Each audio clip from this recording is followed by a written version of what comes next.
Salut, c'est Aline de Paris Secret. C'est bientôt la Saint-Valentin et on se retrouve tous un peu dans la même galère parce que soit on a un Valentin ou une Valentine et on sait pas trop quoi faire le jour J ou alors quoi offrir, ou soit on n'a pas du tout, on a personne en fait et on sait pas quoi faire et on voudrait ne pas trop voir de couple ces jours-là.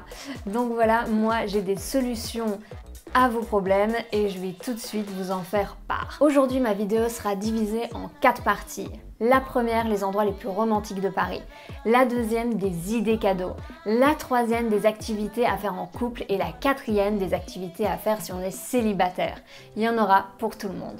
Première partie, voici les endroits les plus romantiques de Paris où vous pouvez avouer votre amour à votre âme sœur ou alors le ou la demander en mariage. Le premier, c'est la fontaine Médicis du Jardin du Luxembourg et il paraît que si on lance une pièce et qu'on fait un vœu, ce vœu se réalisera. La deuxième, le pont de Bir Hakeim, c'est un grand classique mais il est toujours magnifique. Le troisième, c'est le square du Vert Galant.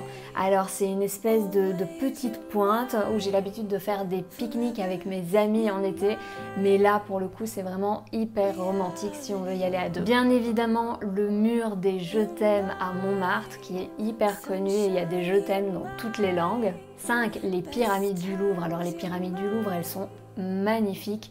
Et évidemment, c'est hyper romantique de se promener. Et aussi de pouvoir s'asseoir un moment au bord de l'eau et de profiter. 6. Pour les plus ambitieux, la place Vendôme. Un grand classique aussi. 7. Se promener et flâner main dans la main sur la place des Vosges. Alors la place des Vosges, c'est la plus ancienne place de Paris, juste avant la place Dauphine. Le café-bar Le Nemours, c'est un petit café typiquement parisien qui est très beau pour des shootings photos, mais aussi pour offrir un café à votre bien-aimé. 9. La place Dauphine. Alors la place Dauphine, selon moi, c'est une des places les plus romantiques de Paris.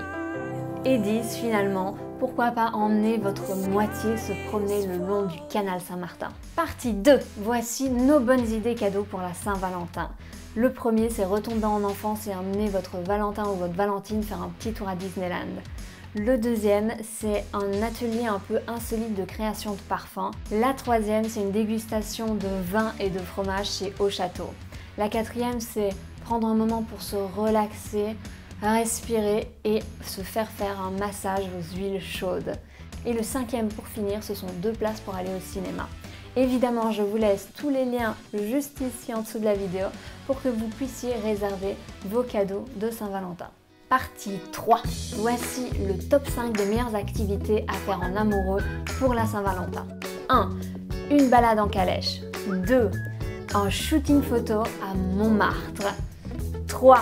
Un dîner balade sur une péniche qui s'appelle le Diamant Bleu. 4. Un atelier de cocktail pour 2. 5. Un moment de pur bonheur au candlelight.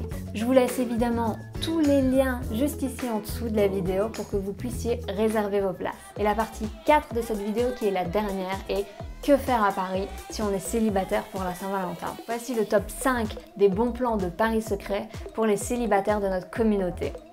On commence par un petit truc bien sympa, c'est le lancer de hache, qui est une activité totalement insolite. Et en fait, il suffit juste de visualiser dans la mire votre ex et de lancer très très fort la hache.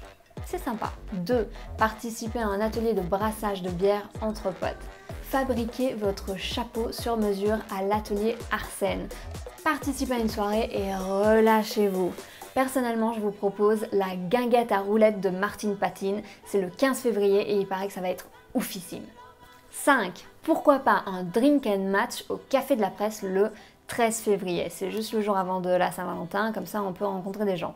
Alors le principe, c'est qu'on y va à 2. C'est genre un speed dating, à part qu'on n'est pas en tête à tête avec l'autre. On est à 2, on est 2 amis et on rencontre un autre duo. C'est plus sympa et moins relou qu'un tête-à-tête. Enfin, je trouve. Je vous laisse évidemment tous les liens juste ici en dessous pour que vous puissiez tout regarder et puis réserver ce qui vous intéresse. Je vous souhaite une très joyeuse Saint-Valentin et je vous dis à la semaine prochaine pour une nouvelle vidéo. Salut!